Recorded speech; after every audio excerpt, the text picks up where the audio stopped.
እርግጠኛ ነኝ ይህ የብዙዎቻችን ችግር ነው። ምክንያቱም ብዙ ሰው ኢንተርኔት በሚጠቀምበት ጊዜ ኮኔክሽን አር አቬሌብል ይላል፣ ነገር ግን ኢንተርኔት አይሰራም።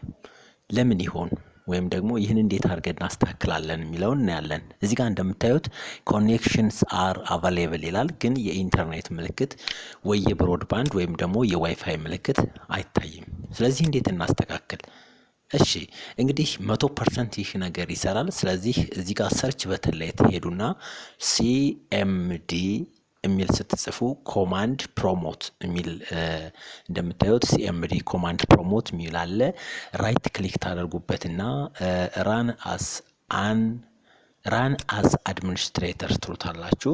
ኦፕን ሳይሆን የምትሉት ራን አስ አድሚኒስትሬተር እዚህ ጋር ማስተዋል ይጠበቅባቸዋል። ምክንያቱም ሲስተም ሰርቲቱ ወይም ደግሞ ይህን አይነት ጽሁፍ ካላመጣ ዩዘር ኔማችሁን ካመጣ ትክክል አይደለም ማለት ነው። ስለዚህ እዚህ ጋር እንደምታዩት ከፍቶልኛል። አሁን የምጽፈውን ኮማንድ ትጽፋላችሁ። በመጀመሪያ አይፒ ኮንፊግ ስፔስ ስላሽ ፍሉሽ ዲኤንኤስ ሲኤምዲ ስለሆነ ያው ይገባችኋል መቼም አንድ የሆነች ስፔሊንግ ራሱ ወይም ስፔስ ወይም ደግሞ የሆነ የሆነች ምልክት ብትተው አይቻልም ማለት ነው።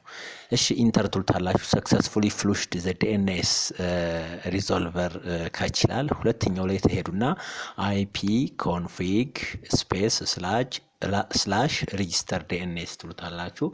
ሶስተኛው ላይ እንግዲህ እንደምታዩት አይፒ ኮንፊግ ስፔስ ሪሊዝ ትሉታላችሁ።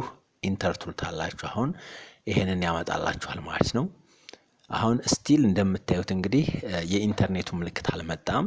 አሁን አንድ ነገር ይቀረናል። እዚህ ጋር እንደምታዩት አይፒ ኮንፊግ ስፔስ ሪኒው ከዛ ኢንተር ትሉታላችሁ። አሁን እንጠብቃለን ማለት ነው። የተወሰነ እንደምታዩት ብሊንክ ያደርጋል ከታች።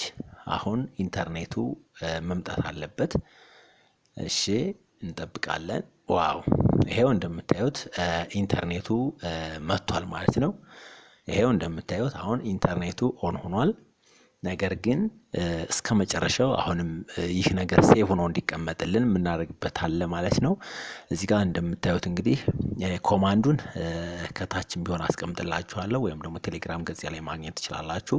እዚህም ከታች ስለምጽፈው ችግር የለውም። ይሄው ዲኤንኤስ ፊክስ ይላል። ኮማንዱ ይሄን ይመስላል። አሁን የምንጽፈው ይሄው እዚህ ጋር ይችኛዋን ነው ማለት ነው። ከላይ ያለው ስንጽፈው የቆየ ነው። እሺ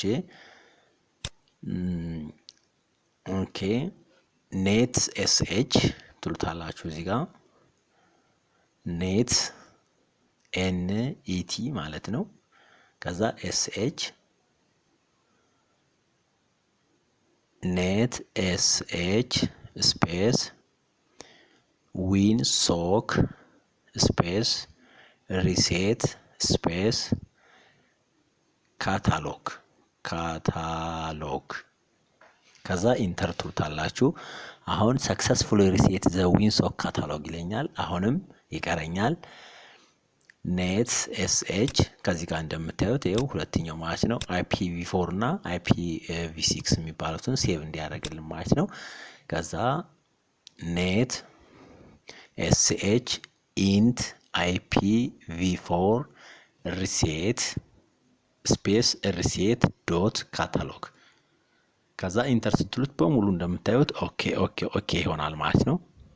አሁን IPv4 የሚለውን ደግሞ እንቀየርና IPv6 የሚለውን እናደርጋለን ማለት ነው። እንደምታዩት IPv6 ኔት ኤስኤች ስፔስ INT ስፔስ IPv6 ቀደም የጻፍነው v4 ነው። IPv6 ስፔስ ሪሴት እንደገና አልጻፈው ኔት ኤስኤች ስፔስ INT ስፔስ IPv6 ስፔስ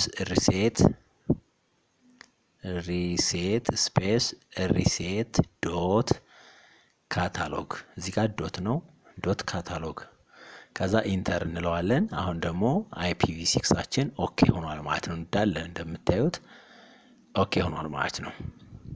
ከዛ ኤግዚት ብላችሁ ጽፉና ኢንተር ስትሉት ሲኤምዲ ይወጣል። አሁን ኢንተርኔታችንን መጠቀም ቻልን ማለት ነው። እንደምታዩት ይኸው ኢንተርኔታችን አክቲቭ ሆኗል ማለት ነው። ውድ የቻናሌ ቤተሰቦች እንደዚህ አይነት የቴክኖሎጂ እና የተለያዩ ጠቃሚ ትምህርቶችን ለማግኘት ከፈለጋችሁ ይህንን ቻናል ሰብስክራይብ አድርጉት። በሌላ ቪዲዮ እስከምንገናኝ ድረስ ቻው።